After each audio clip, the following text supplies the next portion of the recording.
Welcome to another expert interview. I start them all the same way. I'm always excited for our guests, our topics. We get to talk to the most amazing people. This is no exception.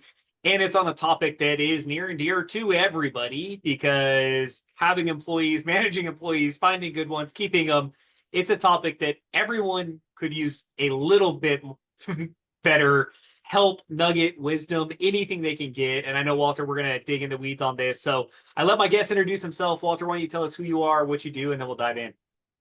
Yeah, well, first of all, Devin, thank you. Thanks for the opportunity, for the conversation.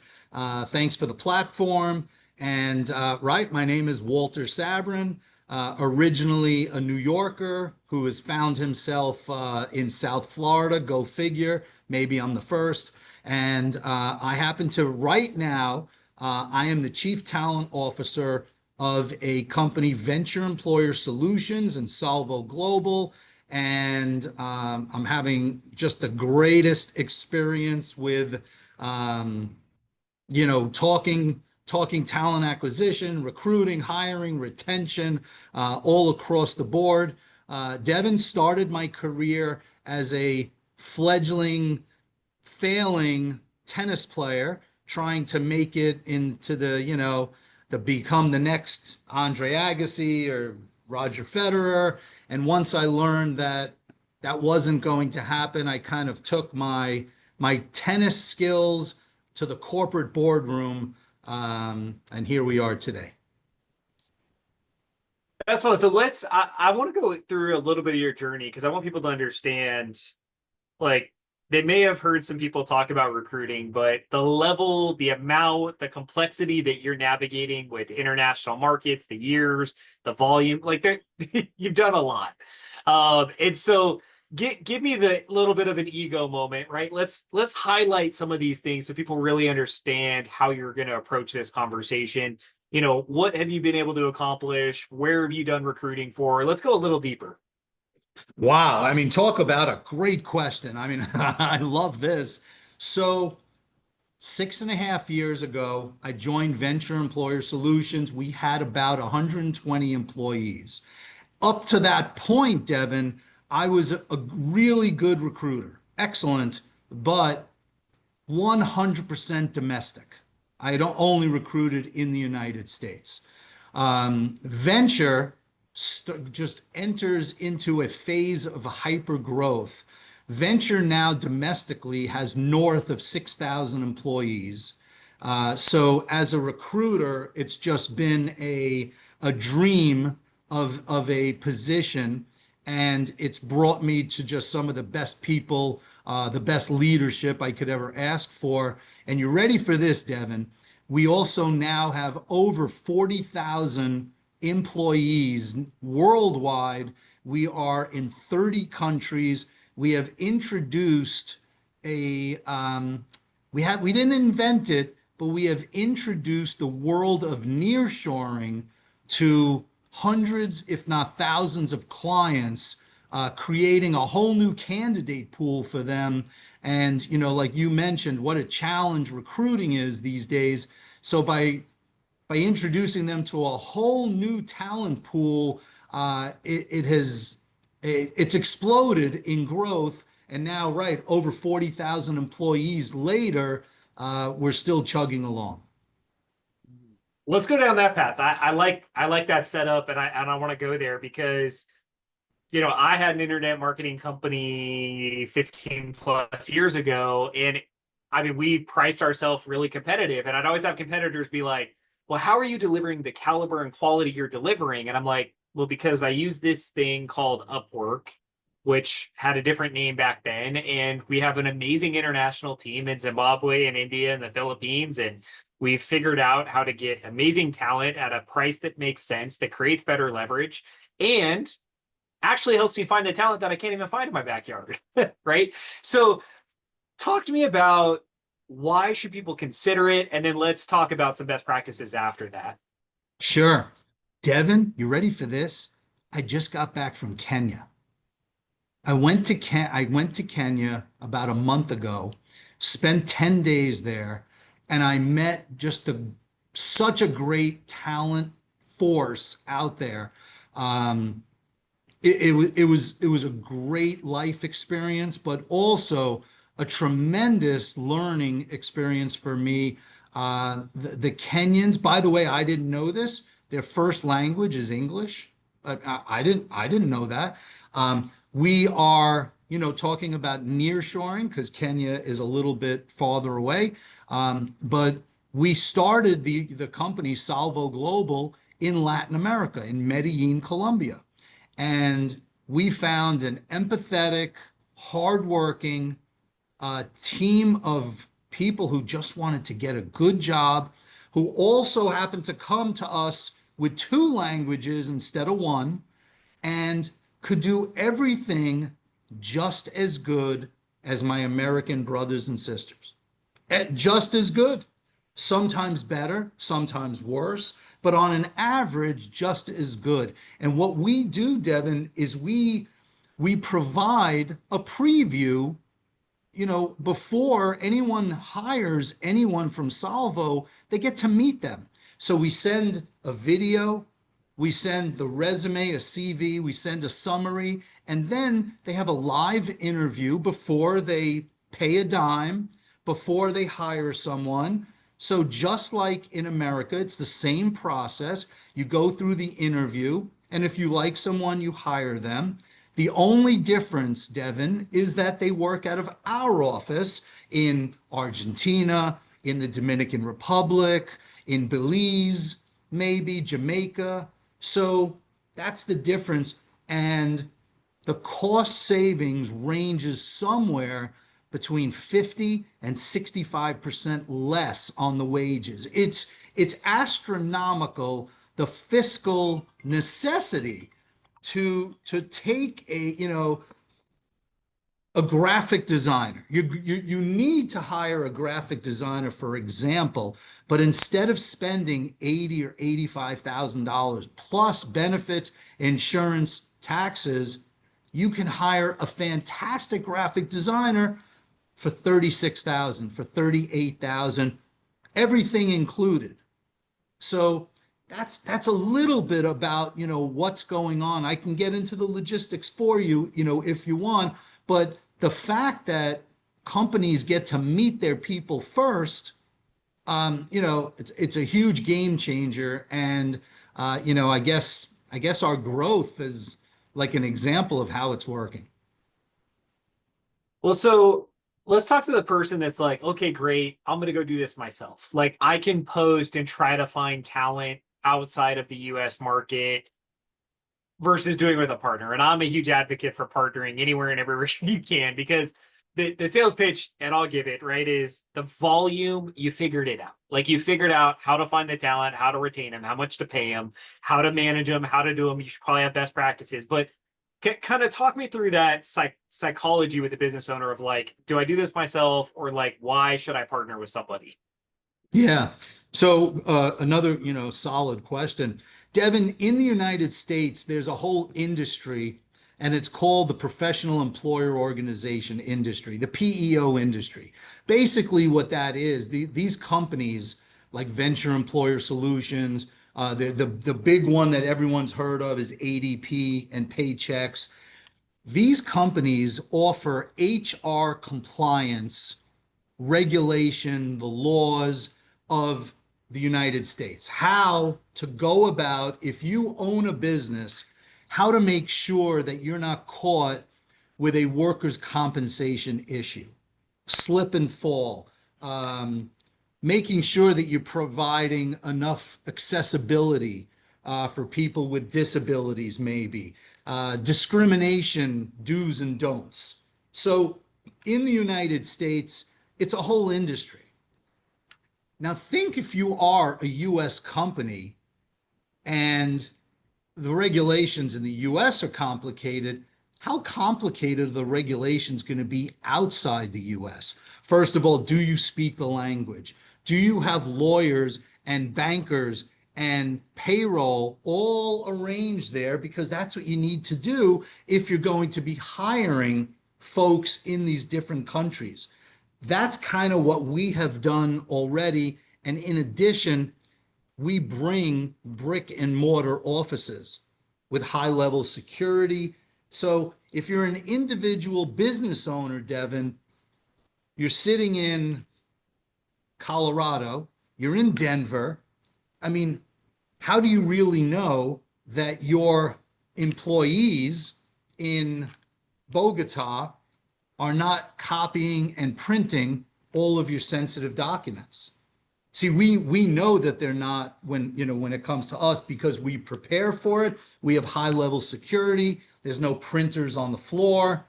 There's no thumb drive access. We take our security, very so we've taken these precautions ahead of time. And yes, we have figured out the secret sauce when it comes to going into these different countries and opening up shop.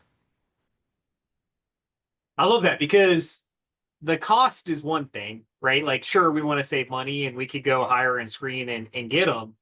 But then what you're talking about is great. Like, what about compliance? What about understanding cultural dynamics? Like, when should they be on holiday or do they take holidays? Do you understand that? And what you talked about is great, the reliability. I remember we had some team members in Zimbabwe, and it was funny because the one day he's like, "Hey, I'm going to be offline for the next 2 days because we have rolling blackouts." And I'm like, "Oh, didn't didn't know that was a thing. Like, Right. how do we keep you online?" And he's like, "Well, I need a generator." And I'm like, "Great.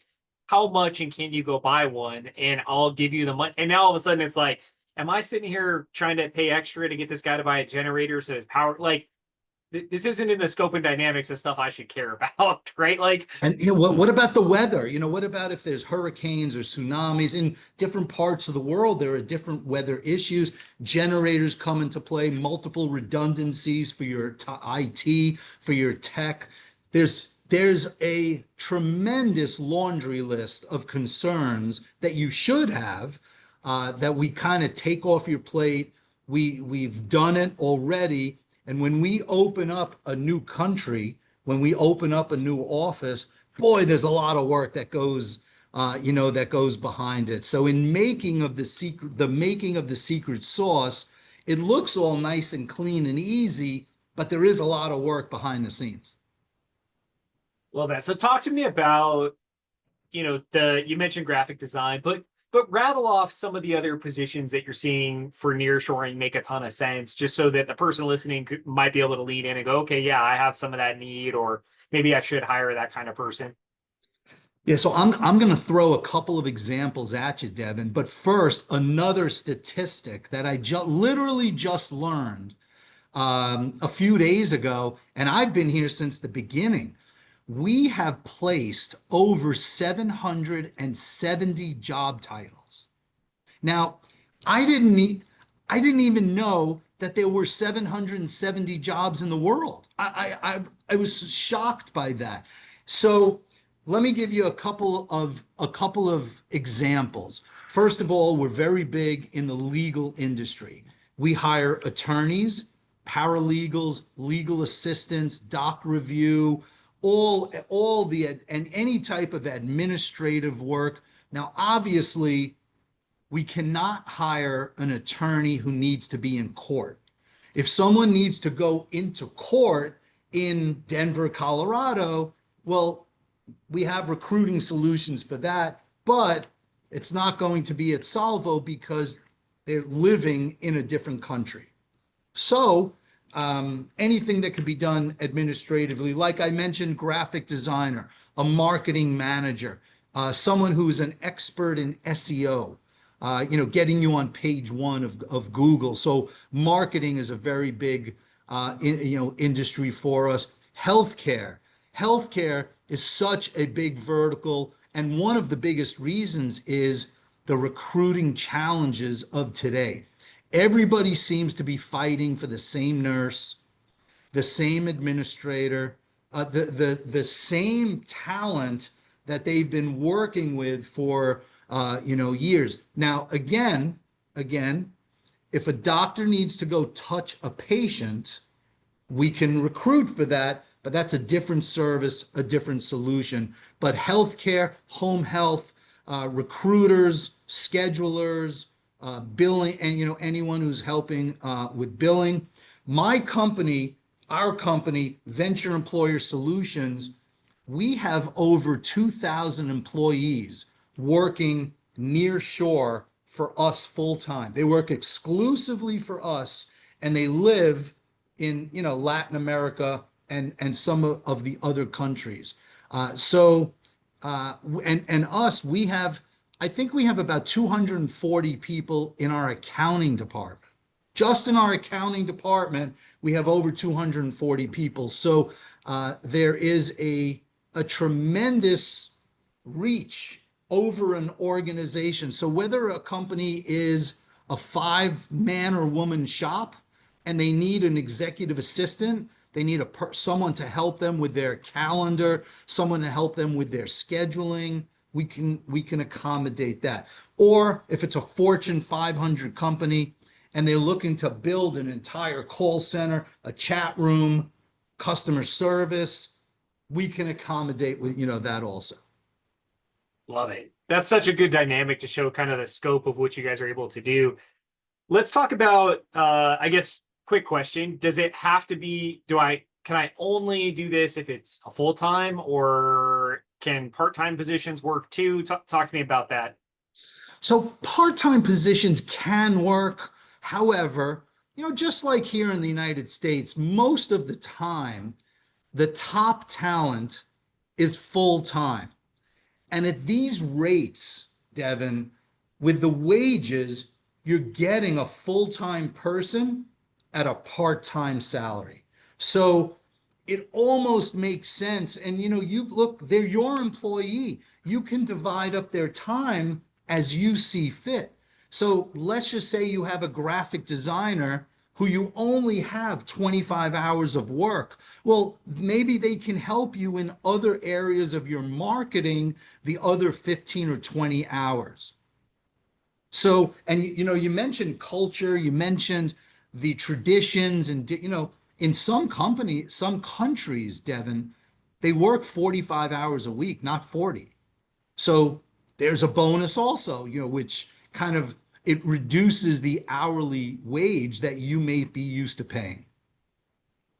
That's great insight. Talk to me about best practices for those who have not worked with a remote team, right? So what are a couple best practices for managing, communicating? What are some best practices?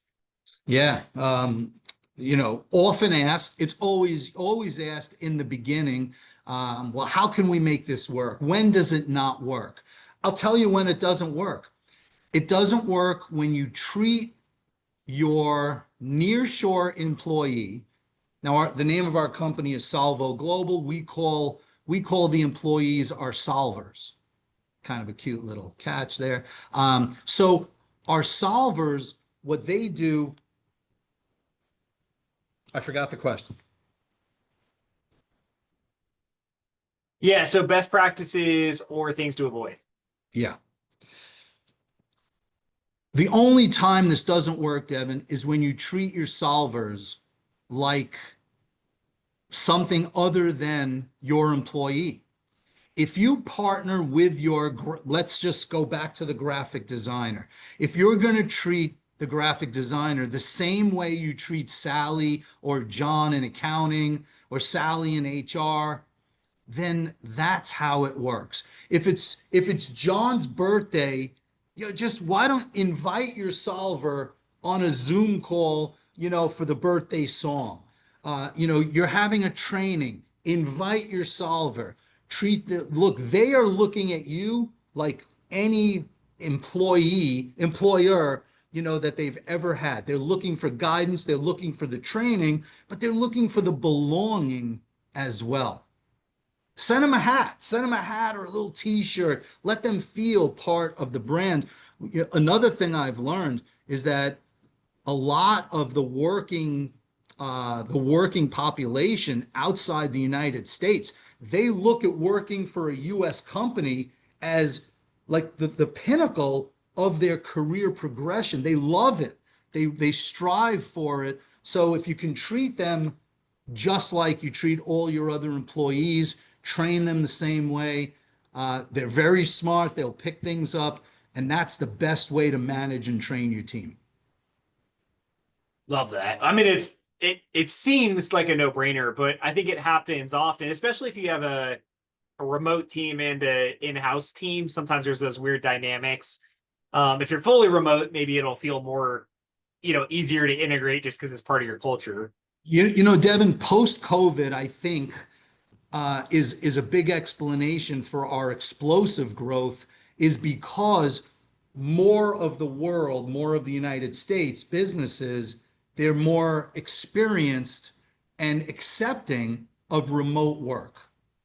So their training, their patience, understanding, well, we need to train this person. Of course, we need to bring them on board. We need to share our best practices with them. I think that's really helped with our client retention and our, just customer satisfaction.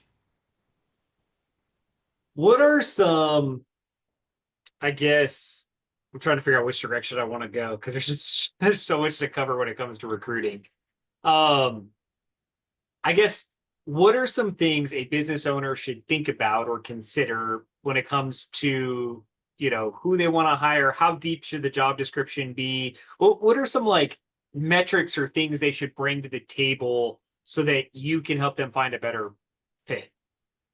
Yeah, sure. And my response is the same. If we are recruiting for the client in the United States with Venture or with we have another firm, Hire Finder, where we do very low cost recruiting in the United States, or we're going to look to find them top talent abroad. Either way, it's not going to work unless you know what you want it to do. So, this graphic designer, I mean, we need to train them on how to follow through with your instructions and direction. If you're hiring a paralegal, how do you want them to support your attorneys? In what way? So the job description is vital, Devin. You have to come. Now, you may not have it written out in proper and perfect form. And if that's the case, we'll help you do that. However, at least give it to us verbally, give it to us in bullet points. Um, Strategically recruiting to find your top talent, it starts with you having an internal idea on what you're looking to accomplish in all of your departments. And we can discuss accounting one day, and we'll then go to HR, and we'll then go to marketing, and then go to your sales department.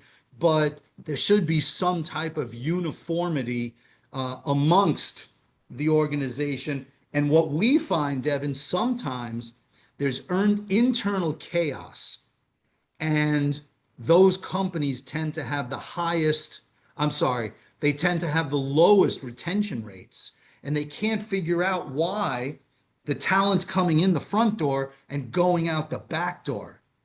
And it has to do with the leadership being a little disorganized, confused, or just not having a consistent message.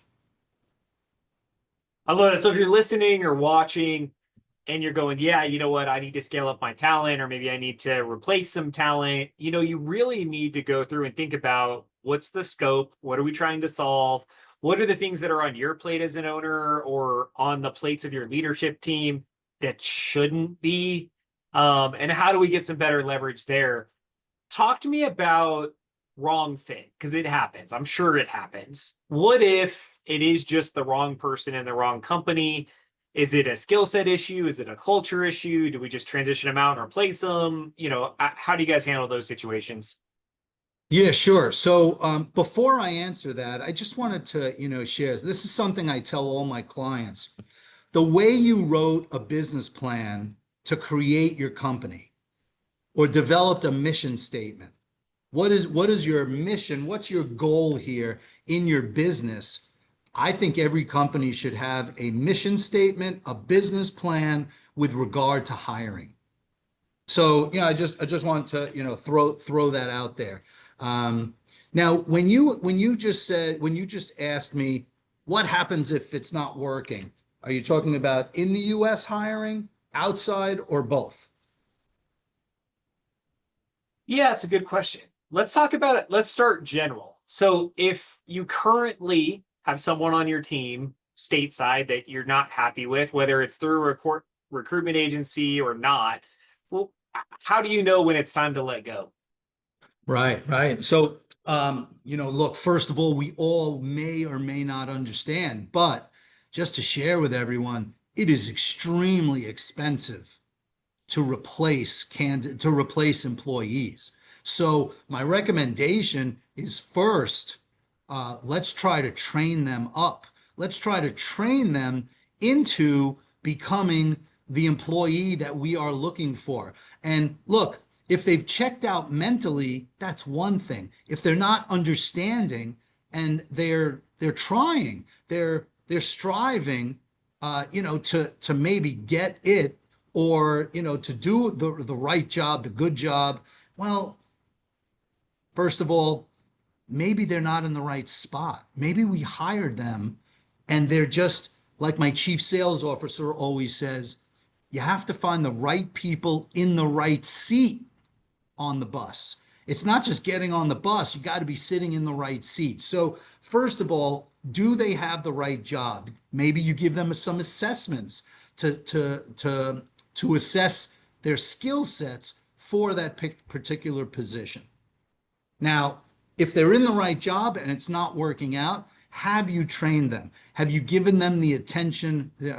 Look, the company owner, the department leader, you are the experts.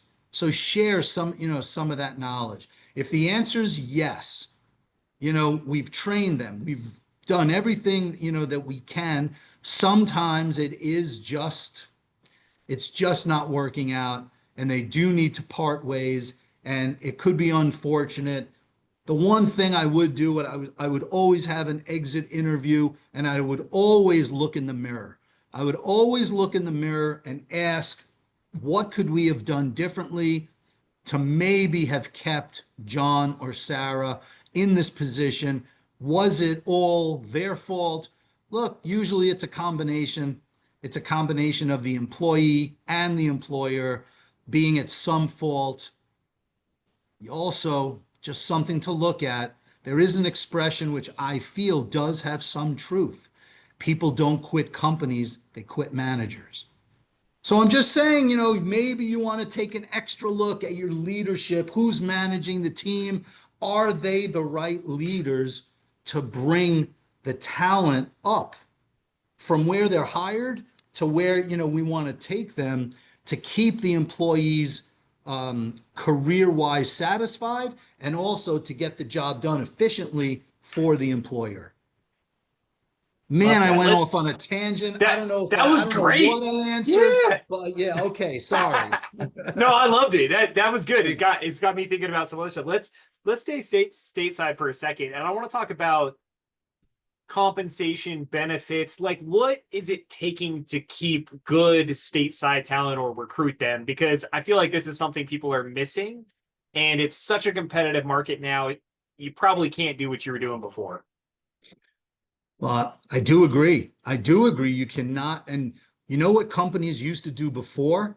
They used to put a deaf ear to their employees, and they would just keep moving forward. And in my opinion, they minimize the value of their employees. That's number one. And on the other side, the employees, I think, had much more loyalty to their employers back in the day, and that loyalty is at a minimum these days. So, boy, I mean, talk about a keg waiting to explode here because the employers are not doing as good of a job. The employees are not doing as good of a job. So if you own the business, if you are running a business, in my opinion, communication is everything. Communication two ways. Number one, you need to listen to the marketplace because it's changing at lightning speeds. Salaries are going up or down all the time. Employees are demanding to work from home or hybrid, or they want to come back into the office. just keep your nose to the ground as far as where that is. So in communicating, you want to bring everyone back to the office? Fantastic. Let's do it. But let's communicate that. Let's not just have everyone on Monday show up and expect everyone and all problems to be solved. Let's make sure to have a level step communication process. Because we're dealing with a lot of issues in the workforce these days, Devin, especially in the United States, but worldwide. There's job stacking, quiet quitting, resigning. Employees are finding that if they're fed up, they're just going to leave.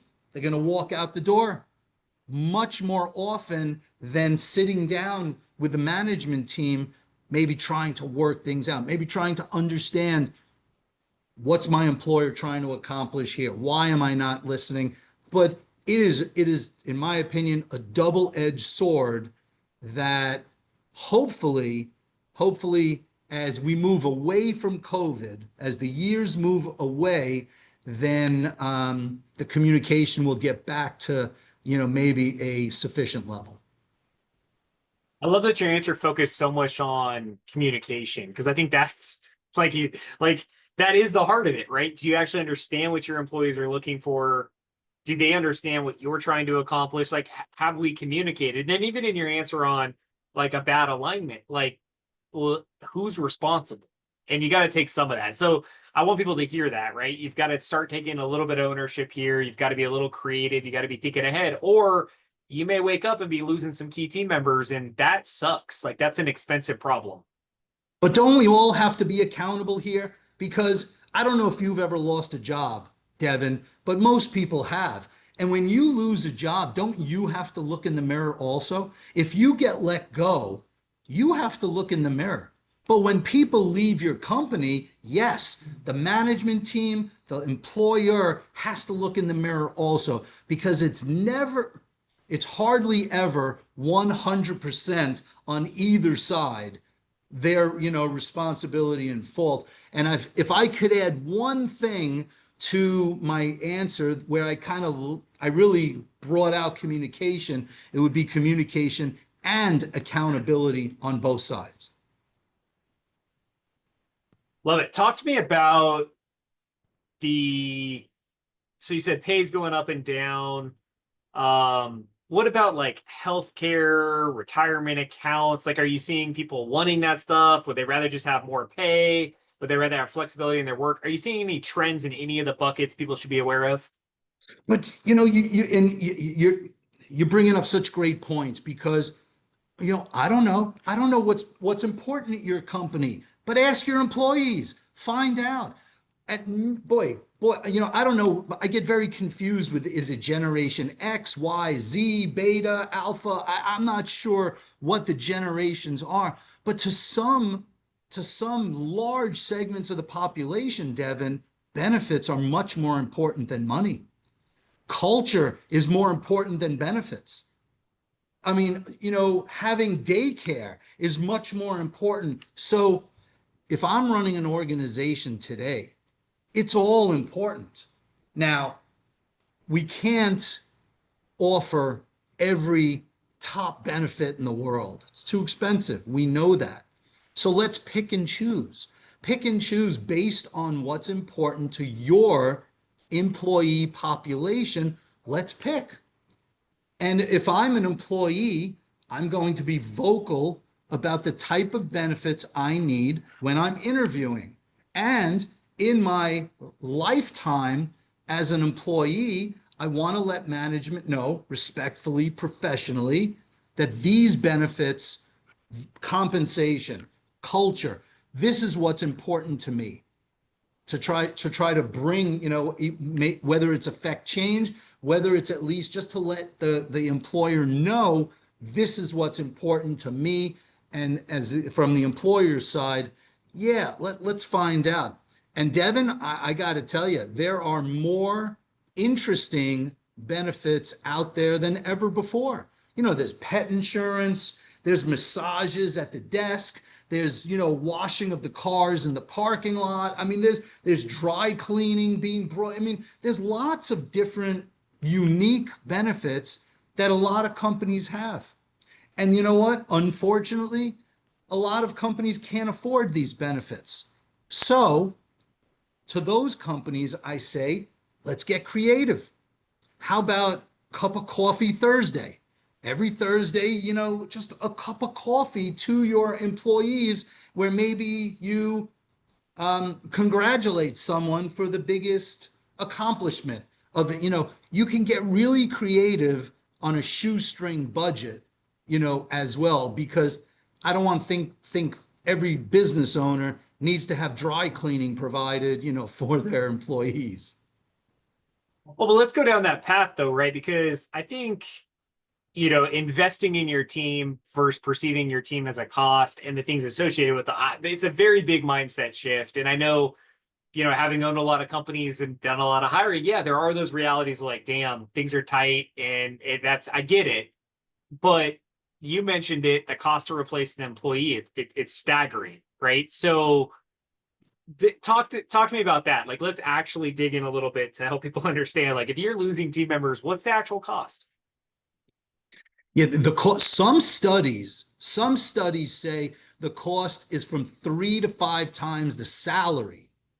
So if we're talking about a $50,000 person, we're talking somewhere, 150 to 200. I mean, it's hundreds of thousands of dollars, because we're talking about, first of all, the employee, they're leaving, they're out the door. Now there could be a time period when no one's doing the job, or what you're doing is you're handing off those responsibilities to other employees, causing burnout.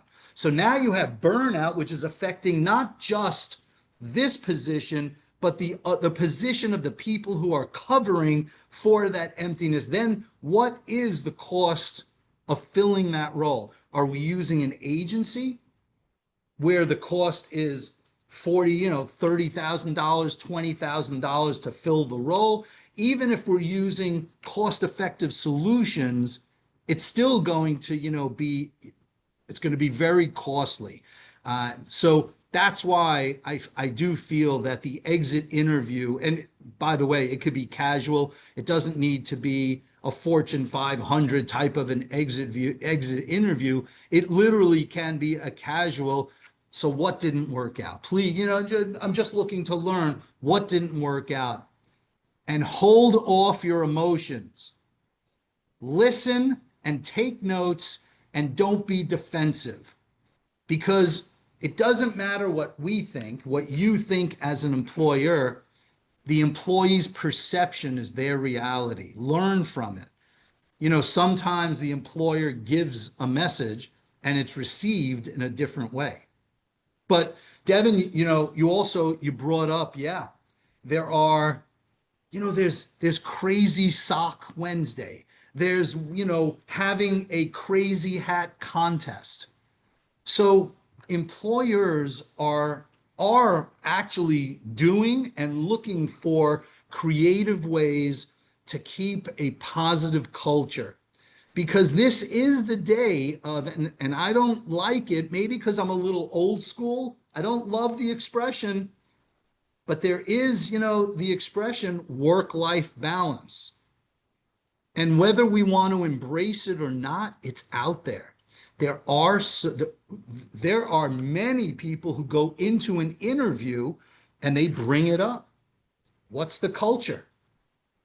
So sometimes what some employers do, they, give an early release one Friday in the summer, certain Fridays, or, talking about unique solutions or unique ideas.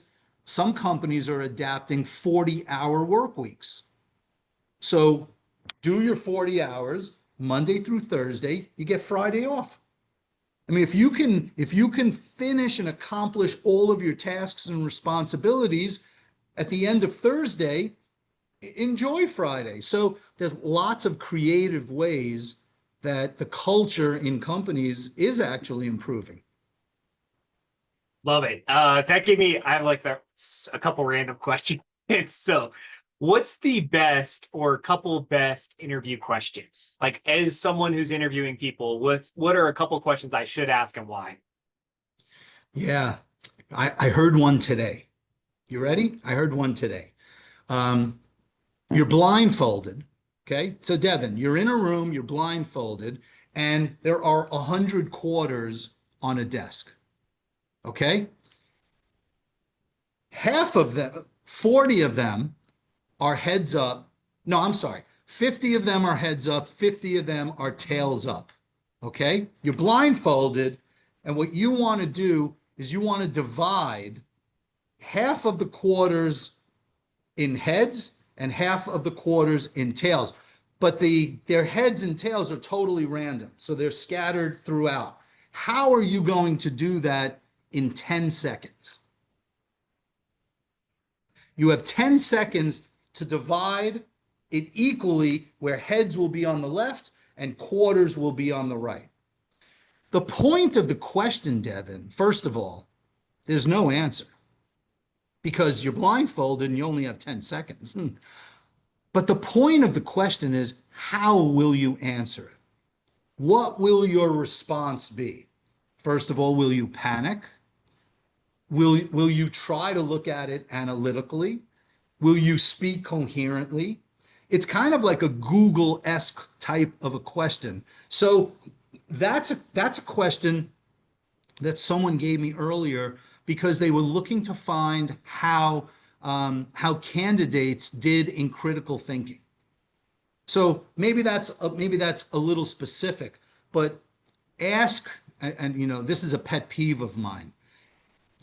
Everyone should be trained to ask open-ended questions. Stop asking yes or no questions because what hiring managers do too much, Devin, they ask, do you have experience doing this? Candidate says yes. And then the hiring manager says, or the hiring manager will then talk for the next 10 minutes telling the candidate about his or her experience in the industry, kind of showing off a little bit.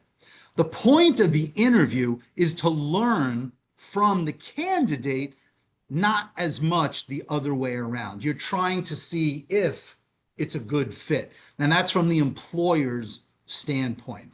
Employers need to ask questions that start with how.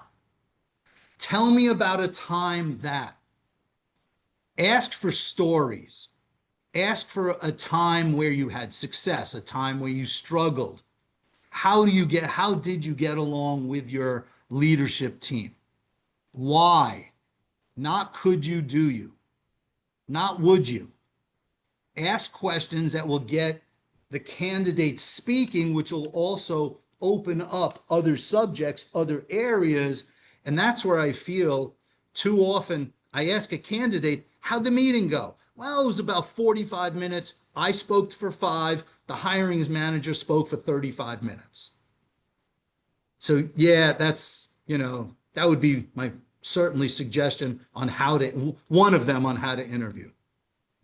I love that. I love that quarter one. It was fun. As you were asking it, I was having this like really fun visualization experience where I'm like sitting there going, okay, like, and I think my innate answer there was like, I kind of want to ask some questions back, like, which would be good because it creates dialogue and it shows critical thinking, which is what you were shooting for. Because I'd be like, well, Yes. can I touch them? Right? Can I feel it?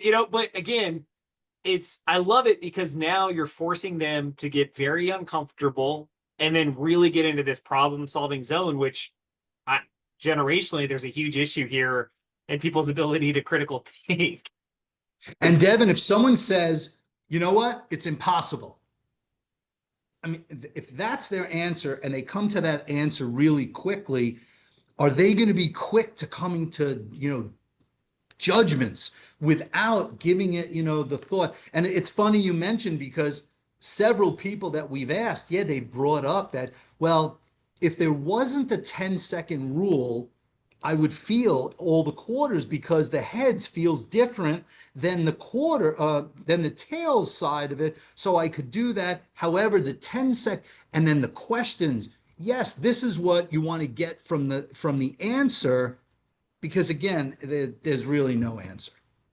Love it. All right, last question, then we'll ask people how they can connect with you. I want to talk cost real quick. I think that often when people think about outsourced recruiting or outsourced staffing, I feel like there's this natural sticker shock, which I think is earned a little bit. I think the industry has done some price gouging in different reasons. In certain positions, it makes sense. They're really hard to recruit positions, really complex situations. But could you talk to me about cost? Because I think people don't understand that it actually is affordable.